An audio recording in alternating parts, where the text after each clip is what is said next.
तो दोस्तों आज के इस वीडियो में हम पढ़ने जा रहे हैं राजस्थान के संत एवं संप्रदाय के बारे में। तो अगर आप राजस्थान के किसी भी कंपटीशन एग्जाम की तैयारी कर रहे हैं तो इस वीडियो को शुरू से एंड तक पूरा देखना, क्योंकि इस वीडियो में हम इस पूरे टॉपिक को शुरू से एंड तक पूरा कवर करेंगे, जिससे कि आपका कंपटीशन एग्जाम में एक भी क्वेश्चन इस टॉपिक से गलत नहीं होगा।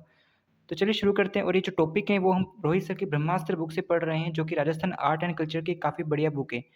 चलिए शुरू करते हैं। और वीडियो शुरू करने से पहले अगर आपने इस चैनल को सब्सक्राइब नहीं किया तो प्लीज़ सब्सक्राइब करें, और वीडियो को लाइक नहीं किया है तो प्लीज़ वीडियो को लाइक भी करें। तो चलिए आज का हमारा टॉपिक शुरू करते हैं। सबसे पहले हमें संप्रदायों के बारे में पढ़ना है। संप्रदाय मुख्यतः दो प्रकार के होते हैं, सगुण संप्रदाय और निर्गुण संप्रदाय। सगुण संप्रदाय ईश्वर के साकार रूप मूर्ति पूजा की भक्ति करते हैं, और इसमें जो प्रमुख संप्रदाय आते हैं वो रामानुज संप्रदाय, निम्बार्क संप्रदाय, वल्लभ संप्रदाय, नाथ संप्रदाय, गौड़ी संप्रदाय और मीराबाई आते हैं। ठीक है।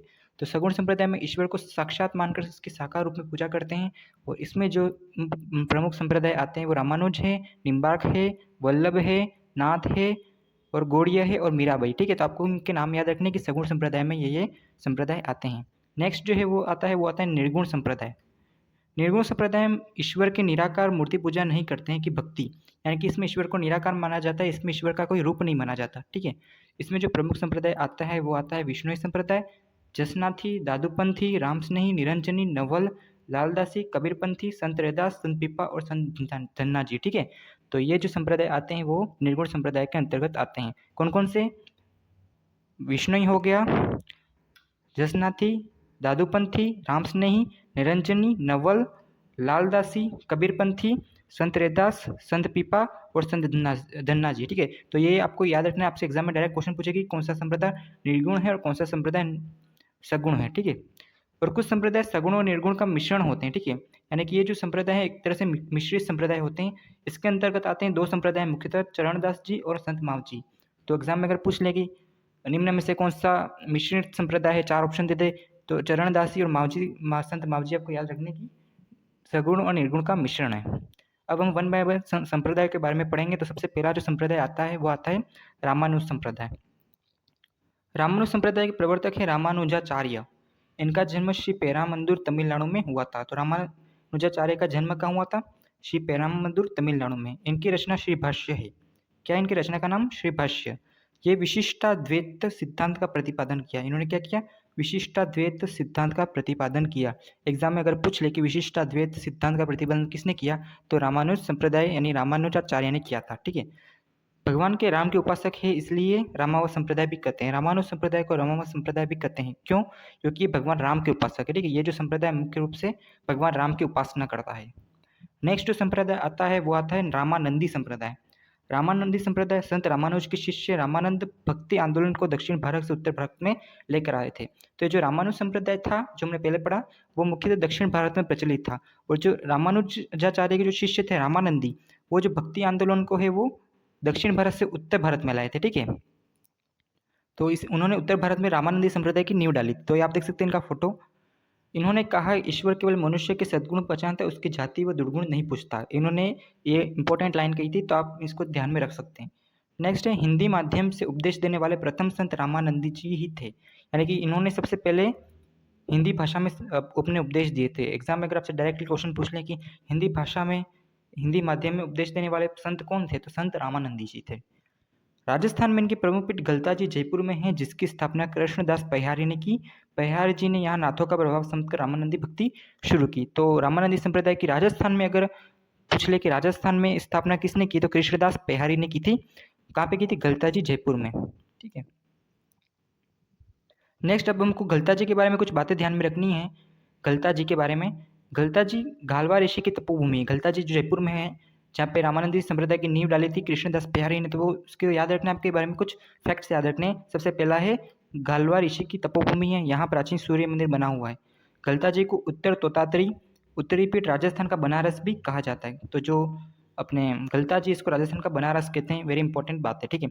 गलता जी में बंदर बहुत सुंदर, इसलिए इसे मंकी वैली भी कहते हैं। गलता जी के जो बंदर हैं वो बहुत सुंदर है, यानी यहाँ के जो बंदर है वो बहुत सुंदर, इसलिए इसको मंकी वैली कहा जाता है। ठीक। गलता जी को राजस्थान में मंकी वैली कहते हैं। आपको तीन उपनाम याद रखने, उत्तर का तोतातरी कहते हैं, राजस्थान का बनारस कहते हैं और मंकी वैली कहते हैं। ठीक है।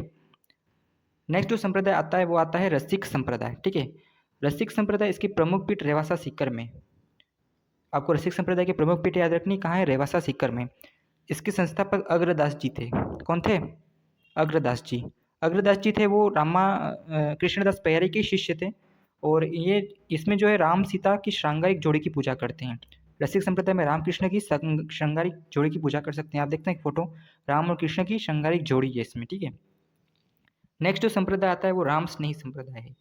इसमें भगवान राम की निर्गुण उपासना करते हैं। राम स्नेही संप्रदाय में क्या करते हैं, भगवान राम की निर्गुण उपासना करते हैं।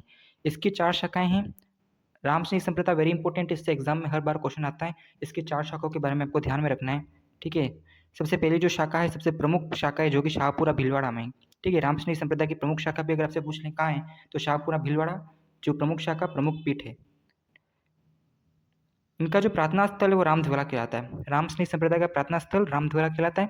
इसके प्रवर्तक रामचरण जी हैं। राम स्नेही संप्रदाय के प्रवर्तक सेकेंड ग्रेड में, थर्ड ग्रेड में कई बार क्वेश्चन आ चुका है कि राम स्नेही संप्रदाय के प्रवर्तक कौन थे, तो रामानंद जी ही थे, ठीक है। इनका जन्म सोड़ा गांव डिग्गी टोंक में हुआ था। कहाँ हुआ था? सोड़ा गांव डिग्गी टोंक में हुआ था। किसका जन्म? रामचरण जी का। इनके गुरु कृपाराम जी गुदड़ संप्रदाय के संत थे। राम स्नेही संप्रदाय के जो प्रवर्तक थे रामचरण जी, इनके गुरु जो थे वो गुदड़ संप्रदाय के संत थे। कौन थे? कृपाराम जी। इनकी वाणियों को अणभे वाणी, अनुभव वाणी कहते हैं। क्या कहते हैं? अणभे वाणी या अनुभव वाणी कहते हैं। शाहपुर में फूलडोल महोत्सव चैत्र कृष्ण प्रतिपदा से पंचमी तक मनाया जाता है, ठीक है। इनकी जो प्रमुख जो शाखा है शाहपुरा, वहाँ पर फूलडोल महोत्सव मनाया जाता है। अगर आपसे पूछ ले कि फूलडोल महोत्सव कहाँ मनाया जाता है, तो शाहपुरा भीलवाड़ा में। कब मनाया जाता है? चैत्र कृष्ण प्रतिपदा से पंचमी तक। नेक्स्ट है रेण शाखा। रेण शाखा रेण नागौर में है, ठीक है। इसके जो संस्थापक थे वो दरियाव जी थे। दरियाव जी का जन्म जेतारण ब्यावर में हुआ था। कहाँ हुआ था? जेतारण ब्यावर में, ठीक है। इन्होंने रा से राम तथा म से मोहम्मद बताकर सांप्रदायिक सद्भावना का संदेश दिया, ठीक है। तो राम सिंह संप्रदाय की जो रेण शाखा है इसमें सांप्रदायिक सद्भावना का संदेश दिया था, किसने? संत दरियाव जी ने। नेक्स्ट है सिंहतल शाखा। सिंहतल शाखा बीकानेर में। कहाँ पे है? बीकानेर में, ठीक है। और ये इसके प्रवर्तक थे हरि रामदास जी। सिंहतल शाखा के प्रवर्तक कौन थे? हरि रामदास जी। रेण शाखा के प्रवर्तक दरियाव जी, और जो राम स्नेही संप्रदाय की शाहपुरा शाखा उसके तो प्रवर्तक रामचरण जी ही थे, ठीक है। नेक्स्ट जो फोर्थ शाखा है वो है जोधपुर में है, और इसके संस्थापक थे संत रामदास जी, ठीक है। तो 4 शाखाएं आपको याद रखनी। सबसे पहले शाहपुरा शाखा, उसके प्रवर्तक रामचरण जी थे। दूसरी है अपने कौन सी है? रेण शाखा के संस्थापक दरियाव जी थे। सिंहतल शाखा के प्रवर्तक हरि रामदास जी थे, और अपने खेड़ापा शाखा के प्रवर्तक थे रामदास जी, ठीक है। नेक्स्ट संप्रदाय आता है वो आता है वल्लभ संप्रदाय। वल्लभ संप्रदाय को पुष्टि मार्ग संप्रदाय भी कहते हैं। कृष्ण भक्ति का संप्रदाय है। जो वल्लभ संप्रदाय है वो कृष्ण भक्ति का संप्रदाय है, ठीक है। अभी तक जो अपने संप्रदाय पढ़े वो राम भक्ति के थे, कृष्ण की बाल रूप में पूजा होती है। इसके जो प्रवर्तक थे वो थे वल्लभाचार्य, जो कि उत्तर प्रदेश के थे। अणुभाष्य लिखकर शुद्धाद्वैत दर्शन का प्रतिपादन किया। वृंदावन में श्रीनाथ मंदिर की स्थापना की, ठीक है। वल्लभाचार्य थे, उन्होंने वृंदावन में, कहाँ पे? वृंदावन में श्रीनाथ मंदिर की स्थापना की थी, शुद्धाद्वैत दर्शन का प्रतिपादन किया था, ठीक है।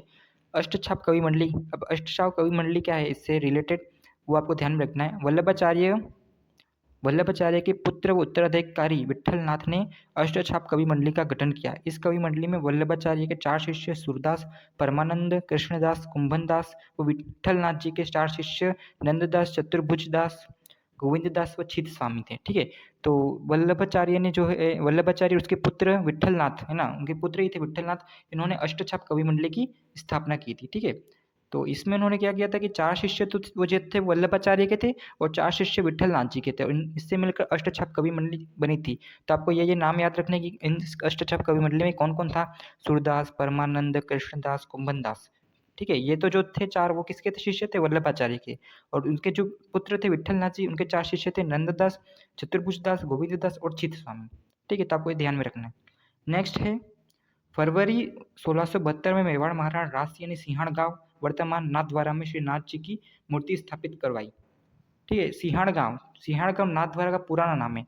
और 1672 में मेवाड़ के जो महाराज थे राजसिंह ने, उन्होंने श्री नाथ जी की मूर्ति कहाँ पे? सिंहण गांव नाथद्वारा में स्थापित करी। क्यों? क्योंकि वल्लभाचार्य ने जो मंदिर बनाया था वो कहाँ बनाया था? वृंदावन में बनाया था। पर जो मेवाड़ के महाराज राजसिंह थे, उन्होंने ये जो मूर्ति थी श्रीनाथ जी की वो सिंहण गांव में लेकर आ गए थे। कौन लेकर आया था? दामोदर दास जी व गोपीनाथ जी श्रीनाथ जी की मूर्ति वृंदावन से सिंहण गांव लेकर आए थे। कौन लाया था? दामोदर दास जी व गोपीनाथ जी ठीक है। और तब से ये जो सिंहाड़ गांव था उसका नाम नाथद्वारा पड़ गया, ठीक है, जब से ये श्रीनाथ जी की मूर्ति वृंदावन से नाथद्वारा में आई। विट्ठलनाथ जी के 7 पुत्र थे जिनके पूजन करने के लिए श्रीनाथ के 7 स्वरूपों में 7 मंदिर बनाए गए। जो विट्ठलनाथ जी थे, ठीक है, वल्लभाचार्य के जो उत्तराधिकारी थे विट्ठलनाथ जी, उनके जो थे वो 7 पुत्र थे।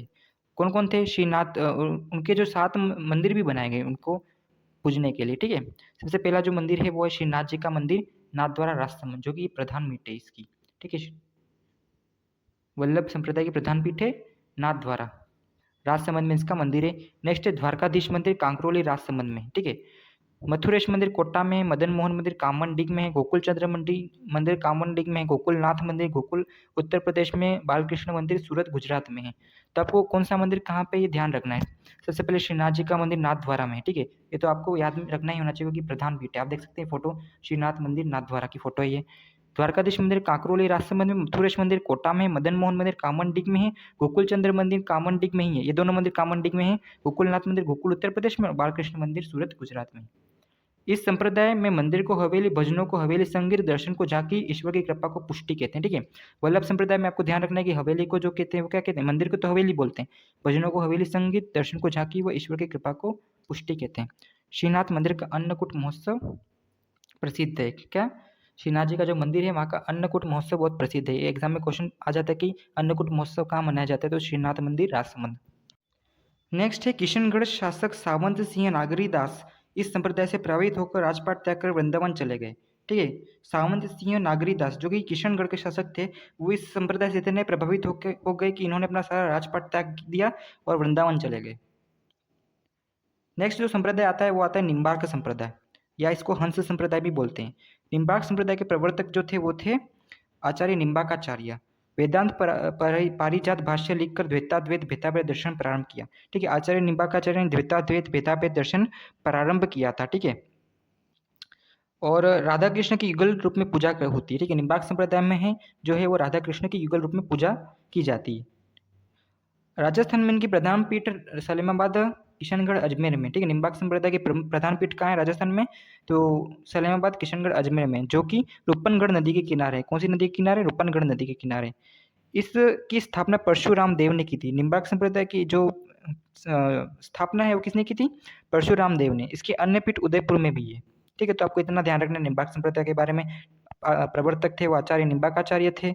इन्होंने द्वैताद्वैत दर्शन प्रारंभ किया था। प्रमुख पीठ सलेमाबाद में है और रूपनगढ़ नदी के किनारे है और स्थापना परशुराम ने की थी और अन्य पीठ इसकी उदयपुर में भी है। नेक्स्ट जो आता है वो आता है गौड़ीय संप्रदाय, ठीक है। गौड़ीय संप्रदाय के जो प्रवर्तक थे वो थे चैतन्य महाप्रभु। इनका जन्म नदिया बंगाल में हुआ था। इनका दर्शन अचिंतन्य भेदाभेद का है। किसा है? अचिंतन्य भेदाभेद का। आमेर के राजा मानसिंह प्रथम ने इस संप्रदाय से प्रभावित होकर वृंदावन में गोविंद देव जी का मंदिर बनवाया, ठीक है। आमेर के जो राजा थे मानसिंह प्रथम, इन्होंने इस संप्रदाय से प्रभावित होकर वृंदावन में गोविंद देव जी का मंदिर बनवाया था, ठीक है। गौड़ीय संप्रदाय से इतने प्रभावित थे। कौन थे? मानसिंह जी। राजस्थान में गौड़ीय संप्रदाय की प्रमुख पीठ गोविंद देव जी का मंदिर सिटी पैलेस जयपुर है। इस मंदिर का निर्माण सवाई जय सिंह ने करवाया था। आप देख सकते हैं गोविंद देव जी का मंदिर जयपुर में है, जो कि राजस्थान में इस संप्रदाय की प्रमुख पीठ है, ठीक है। नेक्स्ट मदन मोहन जी मंदिर करौली भी इसी संप्रदाय का है। इन मंदिरों में राधा कृष्ण की युगल मूर्ति की पूजा करते हैं। आप देख सकते हैं इसमें फोटो में भी युगल रूप ही है राधा कृष्ण का। जयपुर के शासकों ने गोविंद देव जी की को राजा व स्वयं को उनका दीवान माना, ठीक है। नेक्स्ट है दादू पंथ। दादू पंथ वेरी इंपॉर्टेंट है, इससे भी कई क्वेश्चन आते हैं। आप देख सकते हैं दादू पंथ, दादू जी का फोटो, दादू दयाल जी का फोटो है ये। इसके जो प्रवर्तक थे वो दादू दयाल जी ही थे। इनका जन्म 1544 में अहमदाबाद गुजरात में हुआ था। दादू जी का जन्म कहाँ हुआ था? अहमदाबाद में, ठीक है। वैसे इनका जन्म अहमदाबाद में हुआ था पर इनकी कर्मस्थली राजस्थान ही थी। इनके गुरु जो थे वो थे वृंदानंद जी, बुड्ढन जी भी कहते हैं जिन्हें। इनके उपदेश ढूंढाड़ी भाषा में है। मिर्जा राजा मानसिंह के समय हिंदी मिश्रित सुडक्कड़ी भाषा में दादूजीरी वाणी व दादूजीरा धुआलिका, ठीक है। तो इन्होंने जो उपदेश जो दिए थे वो दिए थे अपनी ढूंढाड़ी भाषा में, लेकिन उनके जो मेन 2 ग्रंथ थे दादूजीरी वाणी और दादूजीरा दुआ, वो इन्होंने सुडक्कड़ी भाषा में लिखे थे, ठीक है। ये आपको नोट करने वाली बात है। नेक्स्ट दूसरे इनके प्रमुख ग्रंथ है वो हैं संत गुणसागर, नामवाला, कायाबेली, ठीक है। तो संत गुणसागर, नामवाला और कायाबेली इनके प्रमुख अन्य ग्रंथ है। संत दादूजी ने सर्वप्रथम आमेर में सांभर नामक स्थान पर उपदेश दिए थे। तो दादूजी ने सर्वप्रथम अपने उपदेश कहाँ दिए? तो सांभर नामक स्थान पर दिए थे, ठीक है। ये क्वेश्चन भी आता है।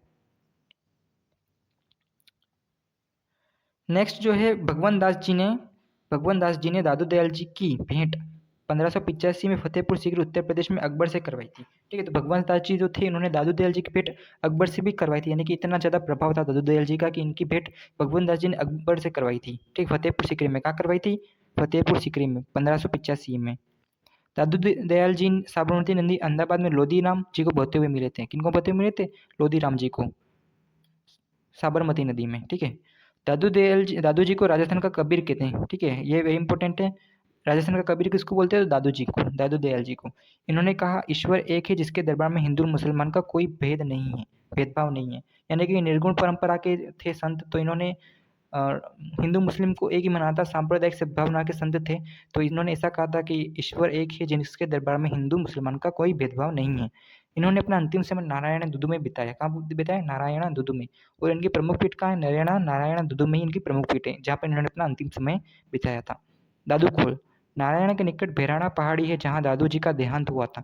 यहाँ दादू जी का शव खुला छोड़ दिया गया था। ठीक है, और दादू पंथ में आपको ये याद रखना है कि ये लोग अपने जो शव है उसको गाड़ते या जलाते नहीं है, ये लोग अपने शव को खुले में छोड़ देते हैं पशु पक्षियों के लिए। ठीक है, और नेक्स्ट ये लिखा कि दादू पंथी मरने के बाद शव को जंगल में पशु पक्षियों के लिए छोड़ देते हैं। ये विवाह नहीं करते बल्कि लड़कों को गोद लेकर शिष्य मनाते हैं। सत्संग, इनका जो सत्संग है वो अलग दरीबा कहलाता है। ठीक है, दादू पंथियों का सत्संग क्या कहलाता है? अलग दरीबा। दादू जी ने निपंख आंदोलन चलाया था। क्या चलाया था? निपंख आंदोलन। तो अगर क्वेश्चन पूछ ले कि दादू जी ने कौन सा आंदोलन चलाया था? तो निपंख आंदोलन चलाया था।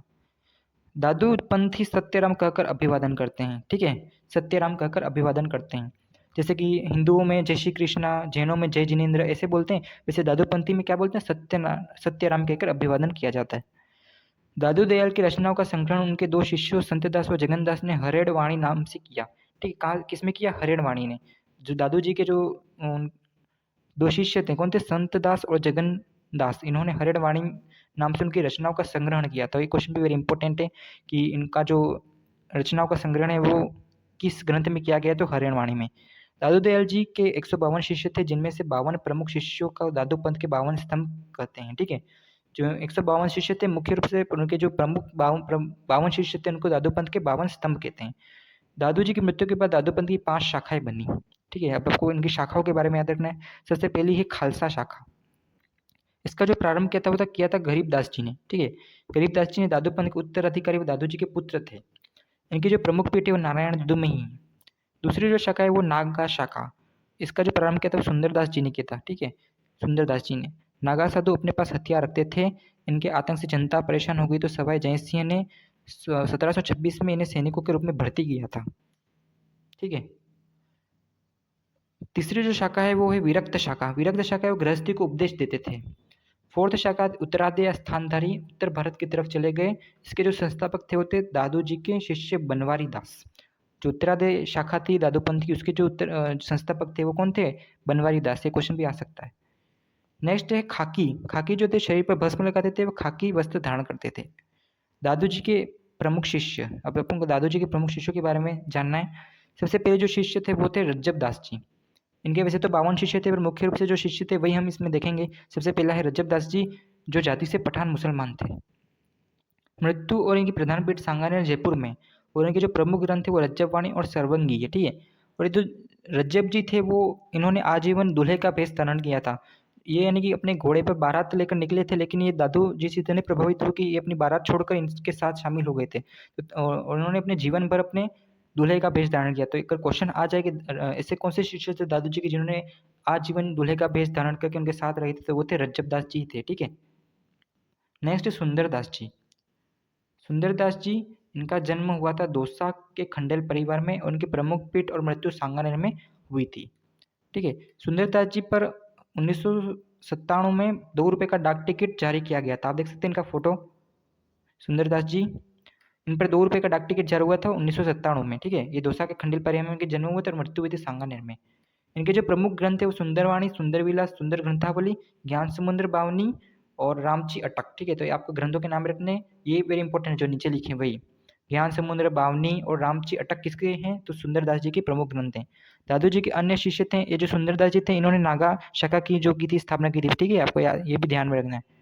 और ये दादू जी के अन्य शिष्य कौन से हैं? मिस्किन दास, जो कि पुत्र थे बखान जी, संत दास जी, जगन्नाथ जी। संत दास जी, जगन्नाथ जी को पता होगा, इन्होंने हरेड़ वाणी में इनके जो रचनाओं का संग्रहण किया था। माधोदास जी और बालिंद जी, ये आपको शिष्य याद रखने, दादू जी के शिष्य थे ये। नेक्स्ट जो संप्रदाय है वो है विष्णोई संप्रदाय। विष्णोई संप्रदाय के बारे में आप जानते हैं, इसके जो प्रवर्तक थे वो है जाम्बोजी, जिनको जम्बेश्वर भी बोलते हैं, ठीक है। कौन थे? जाम्बोजी। इनका मूल नाम था धनराज। इनका मूल नाम भी वेरी इंपॉर्टेंट है। जो विष्णु संप्रदाय के प्रवर्तक जाम्बोजी थे, इनका मूल नाम धनराज था। इनके पिता का नाम था लोहटजी पंवार, ठीक है। पिता का नाम क्या था? लोहटजी पंवार। और माता का नाम था हंसा देवी, ठीक है। तो माता पिता का नाम आपको याद रखना है। जाम्बोजी की माता का नाम था हंसा देवी और पिता का नाम था लोहटजी पंवार। आप इनका ये फोटो देख सकते हैं। और इनका जो जन्म हुआ था वो पिपासर नागौर में हुआ था। कहाँ हुआ था? पिपासर नागौर में। 1451 ई को भाद्रपद कृष्ण अष्टमी, जन्माष्टमी के दिन इनका जन्म हुआ था। भाद्रपद कृष्ण अष्टमी, जन्माष्टमी से आप याद रख सकते हैं। पिपासर नागौर में इनका जन्म हुआ था। इनके गुरु का नाम था गोरखनाथ जी, ठीक है। जाम्बू जी के गुरु कौन थे? गोरखनाथ जी। और जाम्बू जी को भगवान विष्णु का अवतार कहते हैं, ठीक है। तो आप इनके बारे में सामान्य नॉलेज ध्यान रख सकते हैं। जाम्बू जी का मूल नाम धनराज था। इनके पिता लोहरजी पवार, माता हंसा देवी थी। इनका जन्म पिपासर नागौर में हुआ था जन्माष्टमी के दिन। गोरखनाथ जी इनके गुरु थे। गुरु का नाम वेरी इंपॉर्टेंट, और इनको भगवान विष्णु का अवतार मानते हैं, ठीक है। अब देखते हैं इनकी प्रमुख पीठ। ये मुकाम तलवा नोख विष्णु संप्रदाय की प्रमुख पीठ है, ठीक है। जो कि नोखा बीकानेर, मुकाम तलवा नोखा बीकानेर जो है वो विष्णु संप्रदाय की प्रमुख पीठ है, ठीक है। जाम्बू जी की मृत्यु और समाधि स्थल भी यही है, ठीक है। मुकाम तलवा नोखा बीकानेर जाम्बू जी की मृत्यु और समाधि स्थल। उनका जो मेला लगता है वो साल में 2 बार फाल्गुन और अश्विन की अमावस्या को लगता है। कब लगता है? फाल्गुन और अश्विन की अमावस्या को जाम्बू जी का मेला लगता है, ठीक है। जो कि विष्णु संप्रदाय के प्रवर्तक थे। अब सम्राथल धोरा क्या है? सम्राथल धोरा बीकानेर में है, जहाँ जाम्बू जी ने 1485 में विष्णु संप्रदाय का प्रतिपादन किया। कहाँ किया था? सम्राथल थोरा में विष्णु संप्रदाय का प्रतिपादन किया। वो अपने अनुयायियों को 29 20+9 उपदेश दिए, नियम दिए, ठीक है। यानी कि 20+9 इसलिए विष्णु ही किया है, ठीक है। इन्होंने कितने उपदेश दिए? 29 उपदेश दिए। तो विष्णु संप्रदाय के लोग 29 उपदेशों का पालन करते हैं, ठीक है। नेक्स्ट है जाम्बा गांव फलोदी। जाम्बा गांव फलोदी में क्या है कि जाम्बू जी के कहने पर जैसलमेर शासक जय सिंह ने यहाँ तालाब बनवाया जो विष्णु के लिए पुष्कर के समान है। कौन सा स्थान विष्णु के लिए पुष्कर के समान है? तो वो है जाम्बा गांव फलोदी। यहाँ पर जैत सिंह ने तालाब बनवाया था। किसके कहने पर? जाम्बू जी के कहने पर। और इनके कुछ अन्य तीर्थ स्थल भी है, वो कौन है? रामडावासा, पिपाड़, जोधपुर, झांगुल, बीकानेर, ठीक है। रामडावास, पिपाड़, जोधपुर और झांगुल, बीकानेर भी अन्य तीर्थ स्थल है। जाम्बू जी का प्रवचन स्थल सांथरी कहलाता है, ठीक है। जाम्बू जी का प्रवचन स्थल क्या कहलाता है? सांथरी। ये भी इंपॉर्टेंट क्वेश्चन है। जाम्बू जी को विश्व में पर्यावरण आंदोलन के प्रथम प्रणेता कहा जाता है, ठीक है। हरे वृक्षों की कटाई ना करने और पशु हत्या नहीं करने को कहा, ठीक है। तो ये प्रकृति प्रेमी लोक संत थे जाम्बू जी ने, यानी कि प्रकृति के बारे में बहुत अच्छे अच्छे काम किए थे। पर्यावरण आंदोलन के प्रथम प्रणेता कहा जाता है और हरे वृक्षों की कटाई ना करने पर जोर दिया था, ठीक है। सिर काटे रुख रहे तो भी सस्ता जान, यानी कि जान से प्यारा है पेड़। पेड़ जो होते हैं, वृक्ष जो होते हैं, वो जान से प्यारे होते हैं, ऐसा इनका मानना था। इनका जो मंत्र है विष्णु मंत्र है। विष्णु विष्णु तू भर रे प्राणी। इनका मंत्र क्या है? विष्णु विष्णु तू रे भर प्राणी, तो बढ़ रहे प्राणी। जाम्बू जी ने नीले कपड़ों का त्याग बताया, ठीक है। जाम्बू जी ने जो है वो नीले कपड़ों का त्याग बताया था, ठीक है। किसका त्याग बताया? नीले कपड़ों का। अलवर में अकाल पड़ने पर दिल्ली सुल्तान सिकंदर लोदी ने इनके कहने पर हरा चारा भेजा था। देखो दिल्ली सुल्तान सिकंदर लोदी ने इनके कहने पर है वो हरा चारा भेजा था, यानी दिल्ली तक भी इनका प्रभाव था। इतने प्रसिद्ध लोक संत हुआ करते थे जाम्बू जी इस समय के। इनके जो प्रमुख ग्रंथ है वो कौन कौन से हैं वो ध्यान में रखना है। इनके जो प्रमुख ग्रंथ है वो है जम्ब संहिता, जम्ब सागर। जम्ब सागर इंपॉर्टेंट है क्योंकि इसमें ही इनके जो 29 नियम और 120 शब्दवाणी लिखा है। तो अगर आपसे क्वेश्चन पूछ रहे कि विष्णु संप्रदाय के जो 29 नियम और 120 शब्दवाणियाँ किस ग्रंथ में लिखी गई हैं, तो कौन सा ग्रंथ है? जम्ब सागर। विष्णु धर्म प्रकाश भी इनका एक ग्रंथ है। इनकी वाणी जम्बवाणी, गुरुवाणी और शब्दवाणी है, ठीक है। कौन कौन सी वाणी है? जम्बवाणी, गुरुवाणी और शब्दवाणी। नेक्स्ट जो संप्रदाय आता है वो जसनादि संप्रदाय आता है, ठीक है। जसनादि संप्रदाय भी बहुत इंपॉर्टेंट संप्रदाय है। इसके जो प्रवर्तक थे वो थे, इसके प्रवर्तक थे जसनाथ जी, ठीक है। इनके बचपन का नाम जसवंत था। क्या था? जसवंत। इनके पिता का नाम हमीर जी जानी, जो कि जाट थे, जाति के। और इसकी इनकी माता का नाम था रूपादे। तो इनके जो पिता का नाम है वो आता है कई बार एग्जाम में। तो इनके पिता का नाम था हमीर जी जानी और माता का नाम था रूपादे, ठीक है। इनके गुरु भी गोरखनाथ जी ही थे, ठीक है। जसनादि संप्रदाय के जो गुरु थे उनके भी गोरखनाथ जी गुरु थे। और इनकी जो मंगेतर यानी कि इनकी जो पत्नी थी वो थी काललदे बेनीवाल। कौन थी? काललदे बेनीवाल। इनका जन्म हुआ था 1482 में कतरियासर बीकानेर में। कहाँ पे हुआ था जसनाथ जी का जन्म? 1482 में कतरियासर बीकानेर में जसनाथ जी का जन्म हुआ था। समाधि और मुख्य केंद्र कहाँ है? कतरियासर बीकानेर में इनके समाधि और मुख्य केंद्र है, ठीक है। जहाँ पे इनका जन्म हुआ था वहीं इनकी समाधि भी है, ठीक है। जसनाती संप्रदाय में 36 नियमों का पालन करते हैं, ठीक है। कितने नियमों का पालन करते हैं? 36 नियमों का पालन करते हैं। जैसे कि विष्णु संप्रदाय में 29 नियम, वैसे जसनाती संप्रदाय में 36 नियमों का पालन करते हैं। जसनाथ जी ने गोरखमालिया स्थान पर 12 वर्ष तक तपस्या की थी, तो ठीक है। तो जसनाथ जी ने कहाँ पर 12 वर्ष तक तपस्या की थी, ऐसा क्वेश्चन आ चुका है, तो गोरखमालिया नामक स्थान पर। 1506 ई में कतरियासर में जसनाथ जी ने समाधि ली थी, ठीक है। कहाँ पे ली थी? कतरियासर में इन्होंने समाधि ली थी 1506 ईस्वी में।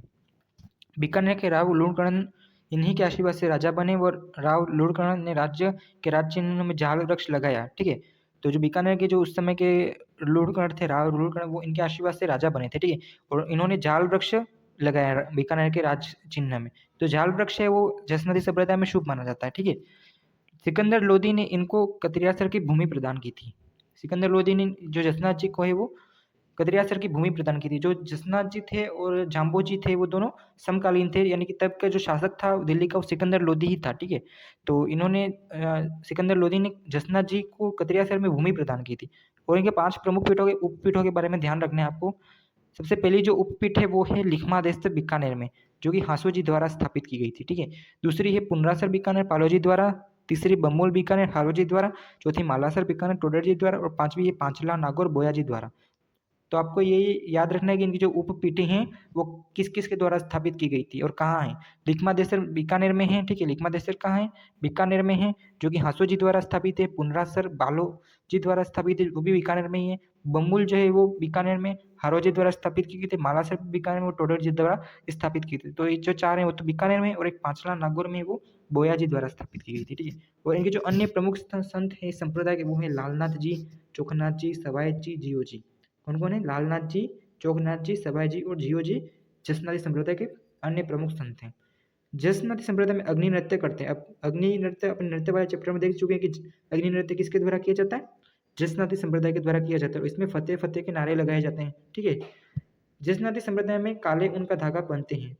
मोर और पंख व जाल वृक्ष को शुभ मानते हैं, ठीक है। जसनाती जो संप्रदाय इसमें काले ऊन का धागा पहनते हैं, मोर पंख व जाल के वृक्ष को शुभ माना जाता है। जसना जी ने लोहा पांगल तांत्रिक का घमंड चूर किया। 1500 ईस्वी में जाम्बोजी व जसना जी का विलन हुआ था, ठीक है। जाम्बोजी जसना जी का विलन भी हो चुका है। कब हुआ था? 1500 ईस्वी में। और इनका जो प्रमुख ग्रंथ है जसनाती संप्रदाय का वो है सिम्बुदड़ा और कोंडा। वेरी इंपॉर्टेंट, इनके प्रमुख ग्रंथों के नाम अगर पूछ ले कि जसनाती संप्रदाय का प्रमुख ग्रंथ कौन कौन से हैं, तो सिम्बुदड़ा और कोंडा इनके प्रमुख ग्रंथ हैं। और एक और बात इंपॉर्टेंट है इसके बारे में कि जसनाती संप्रदाय में यशोगान पुराण जो कि रामनाथ जी ने लिखी थी, वो जसनाती संप्रदाय में बाइबल के समान है, ठीक है। ऐसा क्वेश्चन अगर पूछ ले कि ऐसा कौन सा ग्रंथ है जसनाती संप्रदाय का जो इसमें बाइबल के समान है, वो है यशोगान पुराण। कौन सा है? यशोगान पुराण, यशोगान पुराण, ठीक है। जो किसने लिखी थी? रामनाथ जी ने लिखी थी। इनका जो मेला है वो साल में 3 बार लगता है, चैत्र आश्विन माघ महीने की शुक्ल सप्तमी को। जसनाती संप्रदाय का जो मेला लगता है वो चैत्र आश्विन माघ, ये जो 3 महीने इनकी शुक्ल सप्तमी को इनका मेला लगता है। नेक्स्ट है लालदासी संप्रदाय। लालदासी संप्रदाय के प्रवर्तक थे लालदास जी। कौन थे? लालदास जी, जिनके पिता चांदमल थे और माता समदा थी। इनका जन्म हुआ था 1540 ई में धुलुदू गांव अलवर में, ठीक है। लालदासी संप्रदाय के प्रवर्तक आपको ध्यान में रखना है, लालदास जी थी, पिता तो चांदमल थे, माता समदा थी, ठीक है। लालदासी संप्रदाय के जो प्रवर्तक थे लालदास जी, उनके पिता का नाम था चांदमल जी और माता समदा, और जन्म इनका धुलीदू गांव अलवर में हुआ था। कब हुआ था? 1540 ईस्वी को, ठीक है। नेक्स्ट मेव जाति के मुसलमान। मेव जाति के मुसलमान लकड़हारे थे। कौन थे ये? जो लालदास जी थे वो मेव जाति के मुसलमान लकड़हारे थे, फिर भी राम भक्त थे। देखो, ये मुसलमान होकर भी राम भक्त थे, सांप्रदायिक सद्भावना के प्रतीक थे, ठीक है। तो लालदास जी संप्रदाय के जो प्रवर्तक थे लालदास, वो मेव जाति के मुसलमान लकड़हारे थे और राम भक्त थे। इनके जो गुरु थे वो थे गदन चिश्ती, ठीक है। लालदास जी के गुरु गदन चिश्ती थे। लालदास जी ने गृहस्थ शादीशुदा थे, ठीक है। लालदास जी थे वो गृहस्थ शादीशुदा थे। इनकी मृत्यु प्रमुख पीठ है नगला जहाज भरतपुर। कौन सी है? लालदासी संप्रदाय की प्रमुख पीठ नगला जहाजपुर भरतपुर में 1448 ई में समाधि मकबरा, ठीक है, में समाधि हुई थी। और मकबरा इनका शेरपुर कोटपुतली बहरोड में, ठीक है। मृत्यु हुई थी इनकी नगला जहाजपुर में, समाधि और मकबरा इनका शेरपुर कोटपुतली बहरोड में, ठीक है। सर्वाधिक अनुयायी मेव जाति के मुसलमान ही है, ठीक है। और इस संप्रदाय में दीक्षा लेने के लिए मुंह काला कर गधे पर बैठाकर सवारी निकल जाती है, अंत में शरबत पिलाते हैं। लालदेसी संप्रदाय में दीक्षा लेने पर मुंह काला किया जाता है, गधे पर बैठाकर सवारी निकल जाते हैं और अंत में शरबत पिलाते हैं। इसमें व्यक्ति भिक्षा न मांगकर स्वयं परिश्रम से कमाता है। ठीक है, तो लालदेसी संप्रदाय का एक प्रमुख आप कह सकते हैं कि ऐसा मोटिव था कि इसमें हमको भिक्षा किसी और पर आश्रित नहीं रहना चाहिए, स्वयं से परिश्रम करके कमाना चाहिए। तो ये संप्रदाय का ये भी एक वो है गुण है। ठीक है, प्रमुख ग्रंथ कौन से थे? लालदासी संप्रदाय के प्रमुख ग्रंथ थे लालदास जी की चेतावनियाँ। क्या है? लालदास जी की चेतावनियाँ। नेक्स्ट है चरणदासी संप्रदाय। चरणदासी संप्रदाय, चरणदासी संप्रदाय के जो प्रवर्तक थे वो चरणदास जी थे। अब हम पहले देख चुके हैं कि ये जो मिश्रित संप्रदाय, कैसा संप्रदाय? मिश्रित संप्रदाय, सगुण और निर्गुण दोनों प्रकार का आता है इसमें। इनके बचपन का नाम रणजीत था और जन्म हुआ था इनका 1703 ईको डेहरा गांव में, अलवर। कहाँ हुआ था? डेहरा गांव अलवर में चरणदास जी का जन्म होता है 1703 ईस्वी को। गुरु शुक्रदेव मुनि के नाम पर चरणदास रखा। इनकी जो प्रमुख पीठ और समाधि है वो दिल्ली में। चरणदासी संप्रदाय के चरणदास जी की जो प्रमुख पीठ है और समाधि है वो दिल्ली में है और ये 42 नियमों का पालन करते हैं। ठीक है, अगर क्वेश्चन पूछ ले कि चरणदासी संप्रदाय के लोग कितने नियमों का पालन करते हैं, तो 42 नियमों का पालन करते हैं। इनका मेला लगता है बसंत पंचमी, पीले वस्त्र पहनते हैं। आप देख सकते हैं इनका फोटो। बसंत पंचमी के दिन इनका मेला लगता है और इस दिन पीले वस्त्र पहनते हैं। इनके दो प्रमुख शिष्या थी, इन शिष्यों के नाम कई बार एग्जाम में पूछे जाते हैं, इसलिए वेरी इंपॉर्टेंट है। इनकी जो पहली शिष्या थी वो दयाबाई थी और दूसरी थी सहेजोबाई। दयाबाई और सहेजोबाई किस संप्रदाय की और किस संत की प्रमुख शिष्या थी? तो चरणदासी संप्रदाय की। तो चरणदास जी की प्रमुख शिष्या थी। और दयाबाई ने जो ग्रंथ लिखा उसका नाम है दयाबोध और विनय मल्लिका। और जो सहेजोबाई ने जो ग्रंथ लिखा उसका नाम है सहज प्रकाश और 16 तिथि। तो आपको ये ध्यान में रखना है कि दयाबोध और विनय मल्लिका दयाबाई का ग्रंथ है और सहज प्रकाश और 16 तिथि सहेजोबाई का ग्रंथ है। चरणदास जी ने 1739 में नादिर शाह के आक्रमण की भविष्यवाणी की थी और इनके जो प्रमुख ग्रंथ है वो ब्रह्म सागर, ब्रह्मचरित्र, भक्ति सागर, धर्म जहाज, भक्ति पदार्थ, नास्कित लीला, ज्ञान स्वरोदय और अष्टांग योग। ठीक है, तो इसमें आपको धर्म जहाज, भक्ति पदार्थ, नास्कित लीला, ये तो तीनों एग्जाम में आते ही हैं। धर्म जहाज, भक्ति पदार्थ और नास्कित लीला किस संप्रदाय के प्रमुख ग्रंथ हैं? तो वो आ जाएगा अपने चरणदासी संप्रदाय। ठीक है, और ब्रह्म ज्ञान सागर और ब्रह्मचरित्र, भक्ति सागर, ये भी आपको ध्यान में रखने की, ये ग्रंथ चरणदासी संप्रदाय का है। नेक्स्ट अलखिया संप्रदाय। अलखिया संप्रदाय के जो प्रवर्तक थे वो थे लालगिरी, जिनका जन्म चूरू में हुआ था। कहाँ हुआ था? चूरू में। तो अलखिया संप्रदाय के प्रवर्तक थे लालगिरी, जिनका जन्म चूरू में हुआ था और उनकी प्रधान पीठ है बीकानेर में। इनका जो प्रमुख ग्रंथ है वो है अलख स्तुति प्रकाश। अलख स्तुति प्रकाश अलखिया संप्रदाय का प्रमुख ग्रंथ है। नेक्स्ट जो संप्रदाय है वो परनामी संप्रदाय। ठीक है, परनामी संप्रदाय।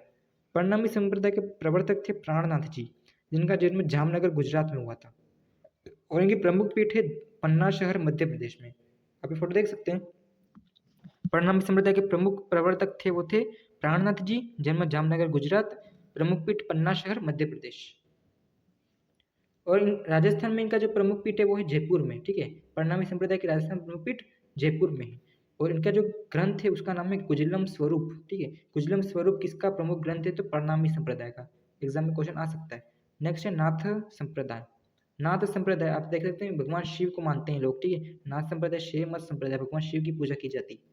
प्रवर्तक थे मत्स्येंद्रनाथ नाथ मुनि। कौन थे?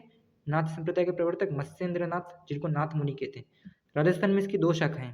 पहली जो है बैराग पंथ, राता डूंगा पुष्कर में। प्रथम प्रचारक कौन थे? भृतहरि थे। और दूसरी है माननाथी पंथ। माननाथी पंथ महामंदिर जोधपुर की है और राजस्थान में नाथ संप्रदाय का प्रमुख केंद्र है। मंदिर जोधपुर महाराजा मानसिंह ने बनवाया। जो ये माननाथी पंथ, उसका मंदिर किसने बनवाया? जोधपुर राजा मानसिंह ने बनवाया था। ठीक है, तो आपके दो पंथ याद रखने, पहला है बैराग पंथ और माननाथी पंथ। नाथ संप्रदाय के प्रमुख पंथ हैं। बैराग पंथ है, उसका जो प्रमुख केंद्र है राताडूंगा पुष्कर है और इसके प्रचारक भृतहरि थे। माननाथी जो पंथ है उसका जो केंद्र है महामंदिर जोधपुर है। ठीक है, नाथ संप्रदाय का यही प्रमुख केंद्र है और इसका जो मंदिर था उसका निर्माण मानसिंह ने करवाया था। इनके अन्य मंदिर हैं उदय मंदिर जोधपुर और सिरई मंदिर झालोर। उदय मंदिर जोधपुर और सिरई मंदिर जालोर भी नाथ संप्रदाय के अन्य मंदिर हैं। नेक्स्ट लकुलिश संप्रदाय। ठीक है, लकुलिश संप्रदाय भगवान शिव के 24वें अवतार थे। लकुलिश जो थे भगवान शिव के 24वें अवतार थे। प्रसिद्ध मंदिर कौन कौन से लकुलिश संप्रदाय के? पहला एकलिंग जी मंदिर कैलाशपुरी उदयपुर में। ठीक है, बप्पा रावल ने इसका निर्माण कराया था, मंदिर वाले चैप्टर में आएगा। बाड़ोली मंदिर चित्तौड़गढ़, चंद्रभागा मंदिर झालरा पाटन। मेवाड़ महाराणा एकलिंग जी शैव मत को मानते थे। मेवाड़ के जो महाराणा थे वो एकलिंग जी, जितने भी महाराणा हुए मेवाड़ के वो एकलिंग जी यानी शैव मत भगवान शिव की पूजा किया करते थे। आप देख सकते हैं एकलिंग जी का मंदिर जो कि उदयपुर में कैलाशपुरी में। नेक्स्ट है कानपा पंथ। कानपा पंथ के प्रवर्तक थे वो कानपा नाथ जलंधर नाथ के शिष्य थे, जो कि कौन थे? कानपा पंथ के प्रवर्तक कानपा नाथ, जो कि जलंधर नाथ के शिष्य थे। कई बार एग्जाम पूछ सकता है कि कानपा नाथ के प्रवर्तक तो कानपा नाथ ही थे, और ये किसके शिष्य थे? तो जलंधर नाथ के शिष्य थे। और कानपा पंथ कैसा है? शैव मत है, भगवान शिव की पूजा करते हैं इसमें। नेक्स्ट है कपालिक संप्रदाय। कपालिक संप्रदाय भैरव को शिव का अवतार मानकर पूजते हैं, चिता भस्म लगाने वाले होते हैं। देखिए, भैरव का शिव का अवतार मानकर पूजते हैं। आप देख सकते हैं कपालिक संप्रदाय का फोटो, ये तांत्रिक तरह से ये पूजा होती है इसमें।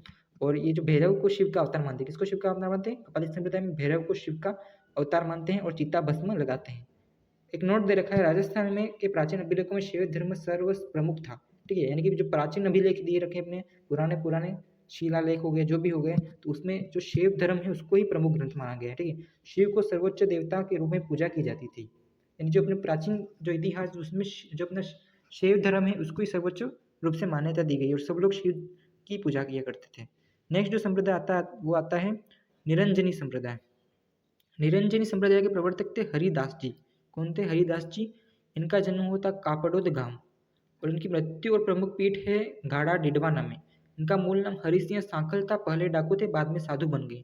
इन्हें कलयुग का वाल्मीकि कहते हैं। इस संप्रदाय में परमात्मा को अलख निरंजनी हरि निरंजन कहा जाता है। ठीक है, तो आपको ये ध्यान में रखना है कि निरंजनी संप्रदाय के प्रवर्तक थे हरिदास जी। इनका जन्म कापड़ोद गांव डिडवाना में हुआ था। प्रमुख पीठ इनकी गाड़ा डिडवाना में। कहाँ पे? गाड़ा डिडवाना में। निरंजनी संप्रदाय के प्रमुख पीठ अगर पूछ ले तो गाड़ा डिडवाना में जन्म कापड़ोद गांव में हुआ था। किसका? हरिदास जी का। और इनका मूल नाम हरि सिंह था और डाकू थे, साधु बन गए। इन्हें कलयुग का वाल्मीकि कहते। कलयुग का वाल्मीकि किसको बोलते हैं? हरिदास जी को। ठीक है, और इस संप्रदाय में परमात्मा को अलग निरंजन हरि निरंजन कहा जाता है। उपदेश हरिपुरुष जी की वाणी, जो उपदेश है उनका नाम है हरिपुरुष जी की वाणी, मंत्र और मंत्र राज प्रकाश। ठीक है, इनके अनुयायी थे वो थे नियंग, निहंग और गरबारी। दो प्रकार के अनुयायी होते हैं। पहला होता है निहंग। ठीक है, निरंजनी संप्रदाय में पहले प्रकार के जो आते हैं वो आते हैं निहंग, जो कि वैरागी जीवन व्यतीत करते हैं। दूसरे गरबारी गृहस्थ जीवन व्यतीत करते हैं। नेक्स्ट इज नवल संप्रदाय। नवल संप्रदाय के प्रवर्तक थे नवल दास जी। कौन थे? नवल दास जी। इनका जन्म हसोलावा गांव नागौर में हुआ था। जो नवल संप्रदाय के प्रवर्तक थे नवल दास जी का जन्म वो कहाँ हुआ था? हसोलावा गांव। कहाँ पे? हसोलावा गांव नागौर में हुआ था। आप देख सकते हैं नवल दास जी का एक फोटो। इनका जन्म हुआ था हसोलावा गांव नागौर में। गुरु थे करताराम और उनकी प्रमुख पीठ है जोधपुर में। इनका जो ग्रंथ है उनका नाम है नवलेश्वर अनुभव वाणी। नवल संप्रदाय के जो प्रमुख प्रवर्तक थे नवल दास जी, उनके ग्रंथ का नाम नवलेश्वर अनुभव वाणी। इनके गांव का नाम पूछ सकता है हसोलावा गांव नागौर और उनके गुरु थे करताराम। ठीक है, नेक्स्ट है गुदड़ संप्रदाय। गुदड़ संप्रदाय के प्रवर्तक संत दास जी थे। कौन थे? संत दास जी। संत दास जी गुदड़ी से बने कपड़े पहनते थे। उनकी प्रमुख पीठ दातड़ा शाहपुरा भिलवाड़ा में। गुदड़ संप्रदाय की अगर प्रमुख पीठ पूछ ले तो दातड़ा शाहपुरा भिलवाड़ा में इनकी प्रमुख पीठ है। नेक्स्ट है तेरापंथी। तेरापंथी जैन धर्म की श्वेतंबर शाखा से उद्भव हुआ था। तेरापंथी जो संप्रदाय इसका उद्भव कहाँ से हुआ था? जैन धर्म की तेरापंथी शाखा से। इनके जो प्रवर्तक थे वो थे भिखण जी भिक्षु। इनका जन्म कंटालिया सोजत पाली में हुआ था। ठीक है, तो आपसे इतना पूछ सकता है कि तेरापंथी संप्रदाय के जो प्रवर्तक थे वो कौन थे? भिखण भिक्षु। और इनका जन्म कहाँ हुआ था? कंटालिया सोजत पाली में। अब हम नेक्स्ट संत के बारे में पढ़ने वाले हैं। अब हम उन संत का नाम है आचार्य तुलसी। इनका जन्म जो हुआ था वो लाड़नू डिडवाना कुचावन में हुआ था। कहाँ हुआ था? लाड़नू डिडवाना कुचावन में।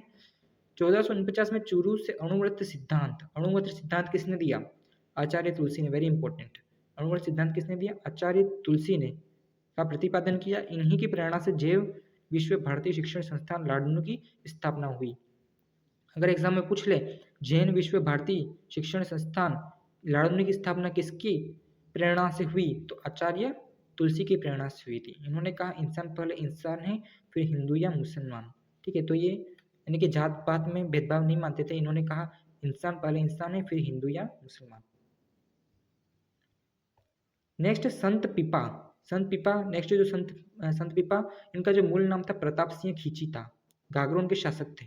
कौन थे? गागरोन के शासक थे और मूल नाम था इनका प्रताप सिंह खींची। इनके गुरु नाम थे रामानंदी जी। जो रामानंदी संप्रदाय के प्रवर्तक थे गुरु, वही इनके गुरु थे रामानंद जी। दर्जी समुदाय के आराध्य देव है। दर्जी संप्रदाय जो कपड़े वगैरह सीते हैं इनके जो वो आराध्य देव हैं संत पिपा जी। इनका मंदिर जो है समुंदड़ी बालोतरा में। संत पिपा का जो मंदिर है वो कहाँ है? समुंदड़ी बालोतरा में। इनकी जो गुफा है वो टोडा टोंक में है।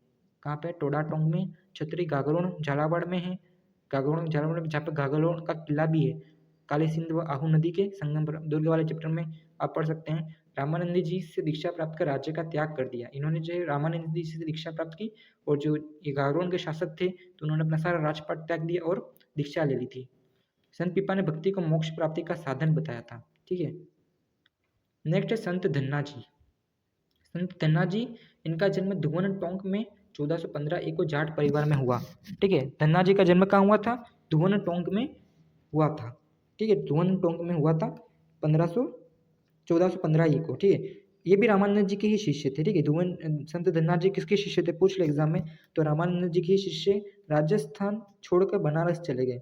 संत धन्ना जी राजस्थान छोड़कर बनारस चले गए। हठपूर्वक भगवान कृष्ण की मूर्ति को भोजन कराया। ठीक है। इन्होंने हठपूर्वक भगवान कृष्ण की मूर्ति को भोजन कराया था।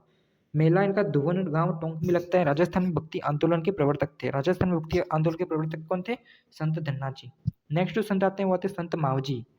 संत मावजी का जन्म साबला गांव डूंगरपुर में हुआ था। ठीक है। संत मावजी का जन्म कहाँ हुआ था? साबला गांव डूंगरपुर में। इन्हें वागड़ का धनी कहते हैं। वागड़ का धनी किसको बोलते हैं? संत मावजी को। इन्होंने निष्कलंक संप्रदाय की स्थापना की थी, यानी कि ये निष्कलंक संप्रदाय के प्रवर्तक थे। और निष्कलंक संप्रदाय की प्रमुख पीठ कहाँ है? वो है साबला गांव में ही है। निष्कलंक संप्रदाय की प्रमुख पीठ का है साबला गांव में, जहाँ पे इनका जन्म हुआ था। सोम माही झाकम नदियों के त्रिवेणी संगम पर बेणेश्वर धाम की स्थापना की, जहाँ खंडित शिवलिंग की पूजा होती है। संत मावजी को यहाँ ज्ञान की प्राप्ति हुई थी। ठीक है। सोम माही झाकम नदियों का जो त्रिवेणी संगम है, वहाँ पर बेणेश्वर धाम स्थित है। वहाँ पर खंडित शिवलिंग की पूजा होती है और यहीं पर संत मावजी को ज्ञान की प्राप्ति हुई थी। संत मावजी भगवान कृष्ण का रूप धारण कर गाय चराते। इनके अनुयायी इनको भगवान विष्णु का 10वां अवतार कल्कि अवतार मानते हैं। क्या मानते हैं? कल्कि अवतार। तो किसके अनुयायी इनको संत मावजी को कल्कि अवतार मानते हैं? तो संत मावजी को कल्कि अवतार मानते हैं, जो कि निरंजनी संप्रदाय निष्कलंक संप्रदाय के दो प्रवर्तक थे। ठीक है। भीलों में सुधार के लिए लसाड़ी आंदोलन चलाया। इन्होंने जो भीलों में सुधार के लिए लसाड़ी आंदोलन चलाया था, इन्होंने वागड़ी भाषा में 5 बड़े ग्रंथों की रचना की। ये ग्रंथ चौपड़ा कहलाते हैं। ये ग्रंथ दीपावली के दिन बाहर निकाले जाते हैं। वो वाद विवाद की शैली में लिखे गए हैं। तो संत मावजी द्वारा लिखे ग्रंथ क्या कहलाते हैं? चौपड़ा। और इन्होंने कौन सी भाषा में लिखे हैं? ये वागड़ी भाषा में। नोट, बांगड़ का धनी हजरत शक्कर बाबा पीर को कहते हैं। ठीक है। तो वागड़ का धनी तो बोलते हैं संत मावजी को, और जो बांगड़ का धनी है वो किसको बोलते हैं? हजरत शक्कर बाबा पीर को। ताकि आप कंफ्यूज न हो इसलिए इन्होंने नोट दे रखा है यहाँ पर। ठीक है। बांगड़ का धनी हजरत शक्कर बाबा पीर और वागड़ का धनी संत मावजी। नेक्स्ट है भक्त कवि दुर्लभ। भक्त कवि दुर्लभ का जन्म और कार्य क्षेत्र हुआ था वागड़ में। ठीक है। इन्हें कृष्ण भक्ति के उपदेश दिए। राजस्थान का नरसिंह कहते हैं। भक्त कवि दुर्लभ को राजस्थान का नरसिंह कहते हैं। संत मीराबाई। नेक्स्ट को पढ़ना है वो पढ़ना है संत मीराबाई के बारे में, जो कि बहुत इंपॉर्टेंट है। अपन इससे पहले भक्त कवि दुर्लभ के बारे में पढ़ लिया। ये थे राजस्थान के नरसिंह थे। ये इतना ही पूछेगा आपसे भक्त कवि दुर्लभ के बारे में। राजस्थान का नरसिंह कहते हैं और कृष्ण भक्ति के उपदेश दिए थे उन्होंने। और नेक्स्ट संत मीराबाई। मीराबाई को राजस्थान की राधा कहते हैं। ठीक है। क्या कहते हैं? राजस्थान की राधा। मीराबाई का फोटो आप देख सकते हैं। कृष्ण भक्ति में लीन रहा करती थी। इनका जो जन्म हुआ था वो 1498 एक कुड़की का ब्यावर में हुआ था। बचपन का नाम इनका पेमल था। पिता थे रतन सिंह राठौड़ और बाजोली के जागीरदार थे। माता का नाम था कसुब कंवर। तो इनका सामान्य इंट्रोडक्शन आपको याद रखना है। इनको राजस्थान की राधा बोलते हैं। इनका जन्म कुड़की गांव ब्यावर में हुआ था। बचपन का नाम पेमल था। पिता का नाम रतन सिंह राठौड़ और माता का नाम कसुब कंवर। लालन पालन मीराबाई के दादाजी राव दुद्दा ने किया, जो मेवाड़ के शासक थे। मीराबाई का जो लालन पालन किया वो तो राव दुद्दा ने किया, जो कि मेड़ता के शासक थे। किसके थे? मेड़ता के शासक थे। इनके पिता जो थे वो बाजोली के जागीरदार थे और इनके जो दादा थे वो मेड़ता के शासक थे। संप्रदाय इनका था वो दासी पंथ कहलाता है। जो मीराबाई का संप्रदाय वो कहलाता है दासी पंथ और मीरा दासी संप्रदाय। इन्होंने का विवाह किया हुआ था वो राणा सांगा के बड़े पुत्र भोजराज के साथ 1516 ई को। जब मीराबाई का विवाह हुआ था वो किसके साथ हुआ था? राणा सांगा के बड़े पुत्र भोजराज के साथ। भोजराज के निधन होने पर मीराबाई कृष्ण भक्ति में रहने लगी थी। विक्रमादित्य ने मीरा को जहर देना, सांप से कटवाना, प्रताड़ित करने का प्रयास किया। जो विक्रमादित्य थे उन्होंने मीरा को जहर देने का, सांप से कटवाने का, प्रताड़ित करने का प्रयास किया था। इनके जो गुरु का नाम था वो था संत रैदास। मीराबाई के गुरु कौन थे? संत रैदास। धार्मिक गुरु जो थे वो थे गजाधर गुर्जर गोड़। मीराबाई के अगर धार्मिक गुरु पूछ ले तो वो थे गजाधर गुर्जर गोड़, और अगर गुरु ऐसे ही पूछ ले तो वो थे संत रैदास। मीराबाई का अंतिम समय द्वारिका के रणछोड़ राय मंदिर गुजरात में बीता। इसी मंदिर में विलीन हो गई थी। तो मीराबाई ने अपना अंतिम समय कहाँ बिताया? द्वारिका के रणछोड़ राय मंदिर में। इनकी भक्ति का भाव दाम्पत्य भाव या माधुर्य भाव था। ठीक है। अब पढ़ते हैं मीराबाई की रचनाओं के बारे में। मीराबाई की रचनाएं। तो मीराबाई की जो रचनाएं प्रमुख, उसमें सबसे पहला नाम आता है पदावलिया। मीरा की कविता कहलाती है। आप इस पुस्तक का फोटो देख सकते हैं मीरा की पदावली। और दूसरी है नरसी मेहता री हुंडी रुक्मणी मंगल। नरसी मेहता री हुंडी रुक्मणी मंगल सत्य भामाजी नु रुसणो टिक्का राग गोविंद रत्ना खाती ने ब्रज भाषा में नरसी जी रो मायरो मीराबाई की आत्मकथा ग्रंथ मीराबाई के निर्देश में लिखा। तो आपको पहले तो इनकी रचनाओं के बारे में याद रखना है, पदावली या मीरा की कविताएं, ठीक है। नरसी मेहता री हुंडी रुक्मणी मंगल सत्य भामाजीनु रुसणो और टीका राग गोविंद, तो ये मीराबाई द्वारा लिखित प्रमुख रचना है। और रत्ना खाती ने ब्रज भाषा में नरसी जी रो मायरो मीराबाई की आत्मकथा लिखी थी। तो मीराबाई की आत्मकथा का अगर पूछ ले किसने लिखी थी, वो रत्ना खाती ने लिखी थी, वो भी ब्रज भाषा में, जिसका नाम है नरसी जी रो मायरो। और ये जो इन्होंने लिखी थी वो मीराबाई के निर्देशन में लिखी थी। नेक्स्ट संत रैदास। संत रैदास जो मीराबाई के गुरु थे, इनका जन्म हुआ था काशी बनारस में। ये निर्गुण भक्ति का उपदेश दिया। जो संत रैदास थे उन्होंने निर्गुण भक्ति का उपदेश दिया था, ठीक है। फिर भी मीराबाई तो सगुण भक्ति को भी मानती थी। मीरा के समय चित्तौड़ आए थे। ये जो संत रैदास थे वो मीरा के समय में चित्तौड़ आए थे। आप इनका फोटो देख सकते हैं। जो इनके गुरु थे वो निर्गुण भक्ति को मानते थे, पर मीराबाई स्वयं सगुण भक्ति के बारे में सगुण भक्ति को मानती थी, ठीक है। मीरा मंदिर चित्तौड़गढ़ के सामने 4 खंभों की छतरी है इनकी, ठीक है। संत रैदास की मीरा मंदिर चित्तौड़गढ़ के सामने 4 खंभों की छतरी है। वाणी और रचना क्या है इनकी, रैदास की पर्ची। नेक्स्ट है संत रानाबाई। संत रानाबाई इनको राजस्थान की दूसरी मीरा कहते हैं। संत रानाबाई को राजस्थान की दूसरी मीरा कहते हैं। राजस्थान की दूसरी मीरा अगर पूछ ले, आप इनका फोटो देख सकते हैं। संत रानाबाई राजस्थान की दूसरी मीरा है। इनका जन्म 1504 ई में वैशाख शुक्ल तृतीया को हरनावा गांव डेडवाना कुचावन में हुआ था, ठीक है। संत रानाबाई का जन्म कहाँ हुआ था, हरनावा गांव डेडवाना कुचावन में। इनके पिता का नाम था राम गोपाल जाट, माता का नाम गंगाबाई। पालड़ी के संत चतुरदास जी की शिष्या थी और 1570 ई में जीवित समाधि ली थी इन्होंने। तो आपको इनके इंट्रोडक्शन याद रखना है कि इनका जन्म हुआ था हरनावा गांव डेडवाना कुचावन। पिता थे राम गोपाल जाट, माता थी गंगाबाई। पालड़ी के संत चतुरदास जी की शिष्या थी। किसकी शिष्या थी, रानीबाई पालड़ी के संत चतुरदास जी की। और 1570 में इन्होंने जीवित समाधि ली थी। नेक्स्ट है गौरीबाई। गौरीबाई को जन्म जो हुआ था वो हुआ था डूंगरपुर के ब्राह्मण परिवार में। वागड़ की मीरा कहते हैं। अगर वागड़ की मीरा पूछ ले कौन थी, तो गौरीबाई थी। इनके द्वारा जो लिखित ग्रंथ है उनका नाम है कीर्तन माला। डूंगरपुर महारावल शिव सिंह ने इनके लिए डूंगरपुर में बाल मुकुंद मंदिर बनवाया था, ठीक है। बाल मुकुंद मंदिर किसके लिए बनवाया था, गौरीबाई के लिए। किसने बनवाया, डूंगरपुर के महारावल शिव सिंह ने, ठीक है। तो आपको ये इनके बारे में ये नॉलेज होना चाहिए कि वागड़ की मीरा गौरीबाई को कहते हैं। इनके द्वारा लिखित ग्रंथ कीर्तन माला है और इनके लिए बाल मुकुंद मंदिर बनवाया था महारावल शिव सिंह ने। नेक्स्ट है संत भूरीबाई अलख। भूरीबाई अलख ये जो है वो मेवाड़ की प्रसिद्ध कृष्ण की उपासक थी।